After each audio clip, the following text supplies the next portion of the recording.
তো যে ভক্তের কথা আজকে আমরা বলবো তিনি হলেন আমার মহাপ্রভুর পরম প্রিয় এক পার্শ্বদ, পরম প্রিয় এক ভক্ত। তার কথাই আজকে আমরা আস্বাদন করব। আপনারা সবাই মন দিয়ে শুনবেন। তিনি আমাদের এই বৈষ্ণব জগতে এক স্তম্ভের মতো বলা যেতে পারে। তিনি যদি আজ না আসতেন, এই যে আপনারা আমার এখানে গান শুনতে আসেন, আর গান শুনতে এসে আমাকে অনেক অনুরোধ করে একটু রাগ রাগিনী গাইবেন, একটু আপনি একটু বড় এই যে কানের কাছে বলে গেল বড় তালের গান গাইবেন। দক্ষিণ 24 পরগনায় সাধারণত বড় তালের গান গাওয়ার অনুরোধ কেউ করে না, কেননা বড় গান গাইলে সব টোটো ধরবে, বাড়ি পাবে না, একটাও কেউ থাকবে। হ্যাঁ, কিন্তু আমাদের কীর্তনে সব থেকে মূল গানগুলোই তো বড় গান। ওই গান না হলে কীর্তন গান সম্পূর্ণ হয় না। তো যার জন্য আমরা এত বড় একটা সাহিত্য এবং এত বড় সুন্দর একটা সঙ্গীত আমরা পেয়েছি, আজকের আমরা তার কথা শুরু করব। তিনি না হলে আমাদের এই বৈষ্ণব জগতে অনেক কিছু অসম্পূর্ণ থেকে যেত। বিশেষ করে আমাদের এই বৈষ্ণব জগতে মহাপ্রভুর যে সাহিত্য এবং প্রার্থনা, সেটাও বড় অপূর্ণ থেকে যেত যদি তিনি না আসতেন।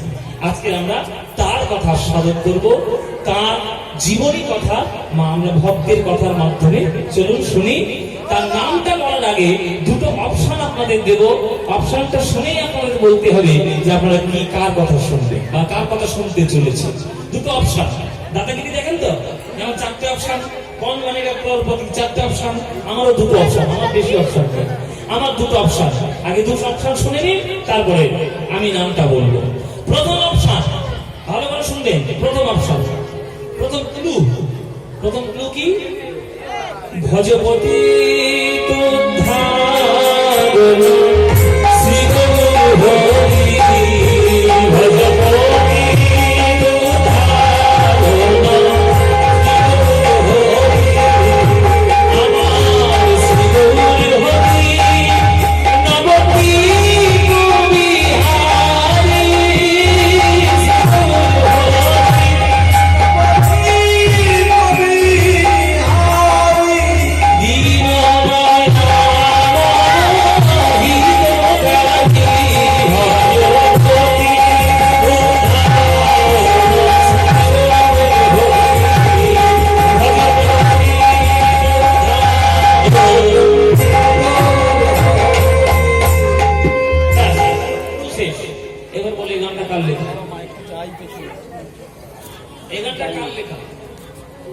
যার লেখা তার গান গাইব।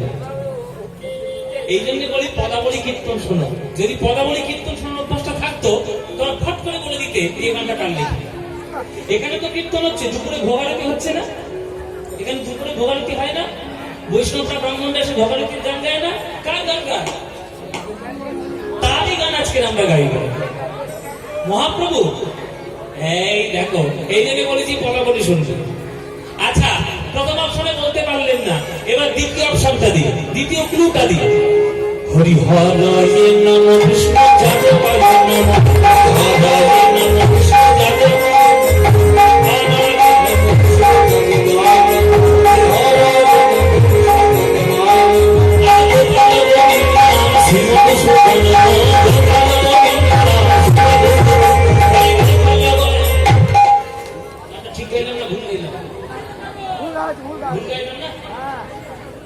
হরয়ে নমঃ কৃষ্ণ যাদবায় নমঃ।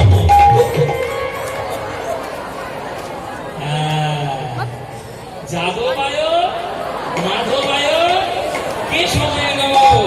ভক্তদের আজ বলে খুব আনন্দ হচ্ছে, কীর্তন নিয়ে ভুল করেছি।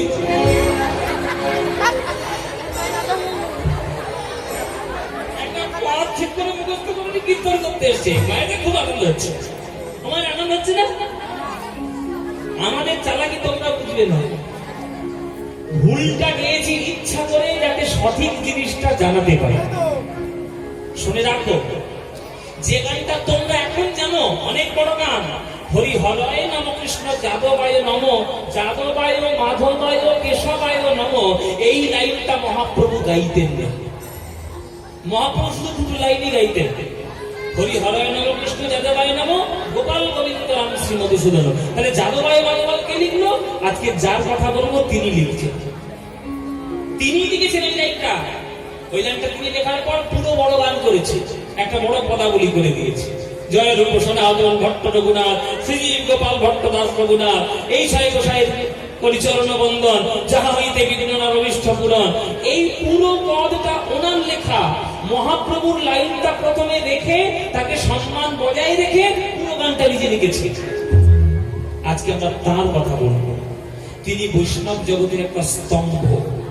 এই রাগ রাগিনী তাল তালিম সুর লয় আমরা তার জন্য পেয়েছি, আর এত উচ্চাঙ্গ সঙ্গীত কীর্তন আমরা তার জন্য পেয়েছি। তার নাম হলো কীর্তন আচার্য, কীর্তনের পালন কর্তা শ্রী শ্রী নরোত্তম দাস ঠাকুর মহাশয়। আজকে আমরা নরোত্তম দাস ঠাকুরের জীবন কথা শুনব। অপূর্ব তার জীবন কথা যদি একবার মন দিয়ে শুনতে পারেন বাবা, ভক্ত আপনি হবেনই হবেন, 100% গ্যারান্টি, 100% গ্যারান্টি। এখনকার তো আর কোনো গ্যারান্টি পাওয়া যায় না, সব ওয়ারেন্টি পাওয়া যায়, কিন্তু কীর্তনে গ্যারান্টি আছে। যদি মন দিয়ে শুনতে পারেন ভক্ত আপনি হবেনই হবেন। চলুন ভাইরা, তার নাম কি বললাম? কোন ভক্তের কথা শুনবো? নরোত্তম দাস ঠাকুর মহাশয়। তাহলে চলো শুরু করি, আর দেরি করবো না, একবারে লীলা শুরু করে দিই। মহাপ্রভু হরিনাম গাইতে গাইতে গিয়েছেন মালদা জেলায়। মালদা জেলার কোথায় গিয়েছেন? রামকেলি গ্রামে। রামকেলি গ্রামটা কোথায়? একেবারে পদ্মা নদীর পারে হচ্ছে রামকেলি গ্রাম। রামকেলি গ্রামে কেন গিয়েছেন? না, রামকেলি গ্রামে দুটো ভক্ত তখনকার দিনে বাস করতেন, যিনি যে ভক্ত দুটো বাংলার সর্বশ্রেষ্ঠ পণ্ডিত মশাই, সর্বশ্রেষ্ঠ পণ্ডিত লোক। কে? একজনের নাম হচ্ছে রূপ গোস্বামী, আর একজনের নাম হচ্ছে সনাতন গোস্বামী। এই রূপ সনাতন গোস্বামী তাদেরকে উদ্ধার করতে গিয়েছেন মহাপ্রভু। উদ্ধার করার পর উদ্ধার হয়ে গেল। এই পদ্মা নদীতে মহাপ্রভু দলবল নিয়ে স্নান করতে গেছে। যেই দলবল নিয়ে স্নান করতে গেছে সবাই পদ্মা নদীতে স্নান করছে, আর মহাপ্রভু যখন পদ্মা নদীতে কোমর পর্যন্ত জলে দাঁড়িয়ে স্নান করতে নেমেছেন, তখন মহাপ্রভুর মুখ থেকে একটা অদ্ভুত নাম মহাপ্রভুর মুখ থেকে বেরোচ্ছে। কি নাম? নরু নরু হরি প্রভু।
প্রভুর প্রেম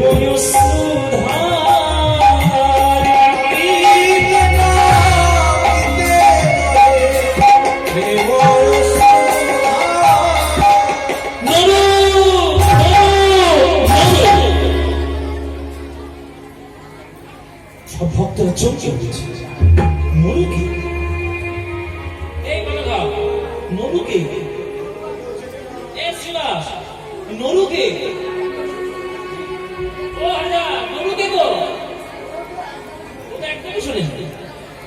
নরুকে এটা কেউ জানে না। তখন ভক্তরা বলছে, প্রভু তুমি কাকে ডাকছো? আমাদের মধ্যে তো নরু নামে কেউ নেই, কারণ নাম শ্রীদাস, অদ্বৈত, বলধর, মুকুন্দ, মাধব। নরুকে? তখন প্রভু বলছে, শোনো, আমি যাকে ডাকছি তার এখনো জন্মই হয়নি। তোমরা চিনবে কি করে? তার তো জন্মই হয়নি। চিন্তা করুন, ছেলের এখনো জন্ম হয়নি আর তার নামটা ঠিক করে যাচ্ছেন স্বয়ং মহাপ্রভু নদীর পাড়ে এসে। এইটাই হচ্ছে প্রেম সমুদ্রের বৈশিষ্ট্য। সে কয়েক বছর পর জন্ম নেবে, তার ভালো নাম হবে নরোত্তম আর ডাক নাম হবে নরু। ওই জন্য আগে থেকে আমি তাকে আহ্বানটা জানিয়ে গেলাম, আগে থেকে আহ্বান জানিয়ে গেলাম। আচ্ছা, ভালো কথা, তোমাদের সব স্নান হয়ে গেছে? সব স্নান হয়ে গেছে? তাহলে তুমি একটু হরিনাম করতে করতে পারে ওঠো, আমার একটা কাজ আছে, আমি কাজটা সেরেই আসছি। তোমরা যেন ঘুরে এবার পিছন থেকে দেখো না। আমি যাচ্ছি, আমি এক্ষুনি যাচ্ছি, তোমরা একটু হরিনাম করতে করতে যাও, তারপর যাচ্ছি। আস্তে, মায়েরা কথা বলবেন না, মন দিয়ে পালাটা শুনো। সবাই হরিনাম করতে করতে পারে উঠে গেল, আর মহাপ্রভু আস্তে আস্তে করে এসে সবার চোখে ফাঁকি দিয়ে ওই পদ্মা নদীর জলে একটা ডুব দিয়েছে। ডুব দিয়ে পদ্মা নদীর সঙ্গে পরস্পর কথা বলছে। প্রভু আমার ভাবাবিষ্ট হয়ে বলে, ওগো পদ্মা নদী, এই গোপনে কথা তো আর কাউকে বলার নয়। তোমার এই নদীর তীরে একটি গ্রাম আছে, সেই গ্রামের নাম খেতুরি। সেই খেতুরি গ্রামে কয়েক বছর পর এক অনুরাগী ভক্ত জন্ম নেবে, তার নাম হবে নরোত্তম। ওগো পদ্মা নদী, তোমার গর্ভে স্নান করতে এসে কৃষ্ণ কৃষ্ণ বলে আমি যে নয়ন ধারা বিতরণ করছি, আমার এই নয়নের জল তোমার জলে প্রেম রূপে মিশে যাচ্ছে। এই প্রেম তুমি তোমার বুকের মধ্যে সযত্নে রক্ষা করো। আমার যেদিনে নরোত্তম তোমার বক্ষে স্নান করতে আসবে, ওগো আমার এই প্রেমে তুমি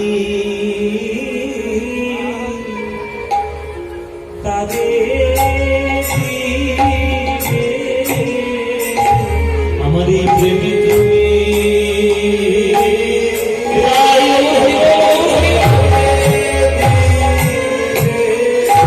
ও পদ্মা, আমি তোমার জলে, তোমার জলে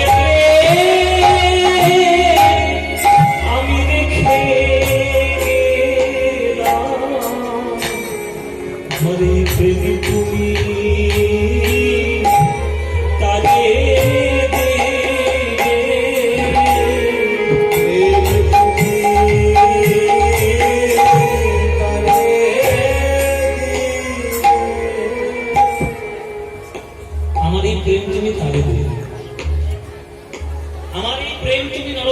দেবে। কে বলছেন মায়েরা? মহাপ্রভু বলছেন। কোথায় বলছেন? পদ্মা নদীর জলের মধ্যে। তখন পদ্মা নদী বলছে, হে প্রভু, তুমি হলে ভগবান, আমরা হলাম সাধারণ নদী। তোমার কোন ভক্ত আমার জলে স্নান করতে আসবে, আমি কেমন করে বুঝবো সেই নরোত্তম?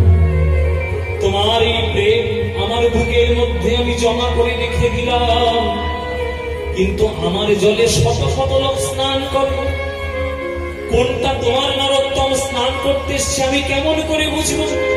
কেমন করে তোমার প্রেমে আমি তাকে দেব? কেমন করে তাকে দেব তোমার প্রেম? এটা ঠিক বলেছ, শত শত লোক তোমার জলে স্নান করতে আসে, কিন্তু আমার নরোত্তম কে, কোনটা তুমি বুঝবে কি করে? তার একটা সহজ উপায় তোমায় বলে দিলাম, শোনো। শত শত লোক তোমার জলে স্নান করতে আসে, কিন্তু আমার নরোত্তম যেদিন তোমার জলে স্নান করতে আসবে, সেদিন একটা বৈশিষ্ট্য তুমি লক্ষ্য করতে পারবে, আর সেই বৈশিষ্ট্য লক্ষ্য করলেই সেই প্রেম তুমি তাকেই দেবে। কি বৈশিষ্ট্য প্রভু?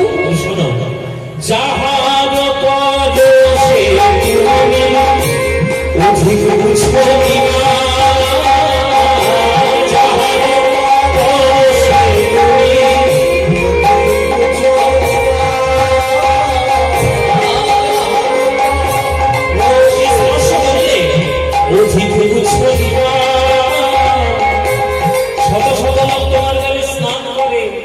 কারোর ছোঁয়াতে তো ঢেউ বেড়ে যায় না, কারোর ছোঁয়াতে ঢেউ বেড়ে যায় না, কিন্তু আমার নরোত্তম তোমাকে যেদিন প্রথম স্পর্শ করবে, ওই প্রথম স্পর্শে তোমার ঢেউ শত গুণে বৃদ্ধি পাবে, ছুঁইল, যেই ছুঁইবে ছোঁয়া মাত্রই তোমার ঢেউ বেড়ে যাবে। সেইটাই জানবে আমার নরোত্তম, আমারে